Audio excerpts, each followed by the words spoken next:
Good morning, YouTube. This is day 2, project EP3 2.4 swap. I'm tired. It was a long night. It snowed a lot here in New Hampshire the last few days. There's been a lot of plow trucks broken. I'm constantly working on other people's broken stuff. My stuff gets sidelined. That's the nature of the business. So we're actually more like 5 days later, after a 48-hour storm that buried us in near 3 feet of snow out here in New Hampshire. I finally got the shop cleaned of all that stuff, and the floor dry, and the cars moved around, and the EP3 is back in its location in the smallest side of the shop, in front of the engine. We'll go see that in just a second, and see what kind of progress I've made off camera. Not very much.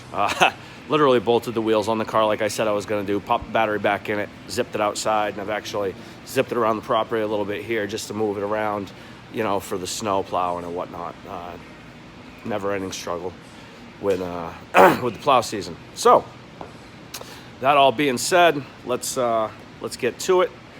We'll get the intake off the other motor and the exhaust manifold, and see what kind of differences we're going to run into. K20 to K24.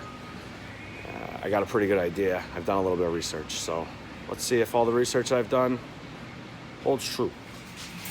So here we have it, you guys. This is the K24. We got a random rolling my way for some reason. Ghost in here or something.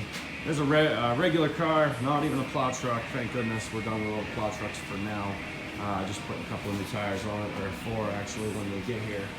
So in the little bit of a break that I've got, I'll come over here and talk about the EP3. As you can see, I took some of the parts off of the motor that's on the pallet, specifically the plastic cover, so I can see the wiring harness, and then the wiring harness I removed. We're not going to be using that. Supposed to use the factory harness for the car, and that's the case with most swaps. I've done Civics and things of that nature in the past, and you almost always use the harness that is in the car, and then you mod it to meet whatever computer or whatever motor, etc. In this scenario, I stripped the outer shell of the intake off, and this intake is a 2-piece aluminum intake from the TSX. Now, when I come over here and I take a peek at the 2-liter intake, it's 1 piece. It's not a 2-piece intake. So that caused me to start looking at differences between the two, and you can't really see, but there's some kind of weird little water jacket port thing down here that's not part of this intake.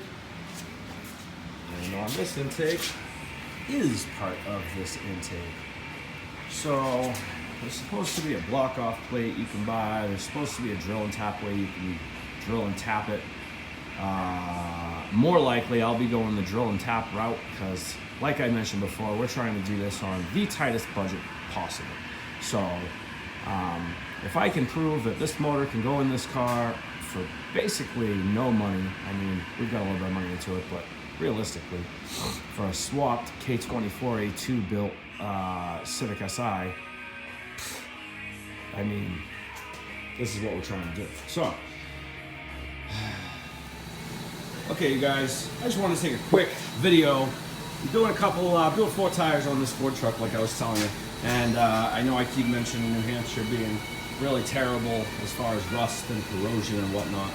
And this is a typical scenario Ford rim from a, I think that's a 2011 Ford F-150, give or take, 11 or 12. And yeah, just look at the corrosion that builds up. This is actually one of the better wheels. I didn't even pick a good wheel to show you. But look at the corrosion that builds up on these wheels. You can even see it just caked into the lip of the tire. That tire had to have leaked, and they're all like that. I mean, every one, just absolutely terrible.